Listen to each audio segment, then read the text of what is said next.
Well, as the saying goes, if you see something, say something. Phoenix police are calling on the public to pay attention, close attention to their surroundings, especially with a number of high-profile events coming to the valley. Federal agents and local police are training right now to be prepared, and showed our Sarah Robinson behind the scenes.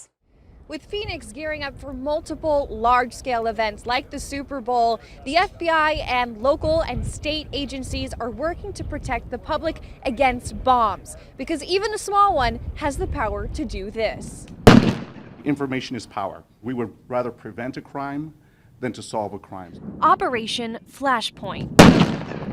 Just this year in Arizona, threats were made to schools, congressional offices, businesses, and houses of worship. It's a new federal initiative to prevent bombings, specifically the use of improvised explosive devices, or IEDs, otherwise known as a homemade bomb. Using common commercial and household chemicals, these explosives are real, and they can cause serious injury or death, much like an explosive from the military ordnance. These household items range from seemingly innocent supplies like nail polish remover, drain cleaner, or bleach. If you see someone getting pool supplies delivered to their house and they don't have a pool or have a pool business, that may be an indicator that you may want to report it. Chuck Leas of the Cybersecurity and Infrastructure Security Agency, or CISA, says people regularly give themselves away based on bizarre behavior and not being able to answer simple questions. You know, that's their right to be aloof, but that may be a consideration. There's normal shopping behaviors. When you start going outside those behaviors, those are key indicators. Along with shoppers, they're calling on store owners and employees to keep watch. They are truly the eyes and ears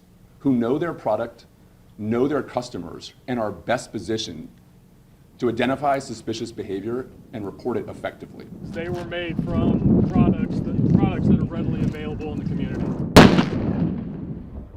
The most important takeaway is if you see something, say something, whether you're a store employee or a fellow shopper. It's the easiest way to protect your neighbors. In Phoenix, I'm Sarah Robinson for Arizona's Family.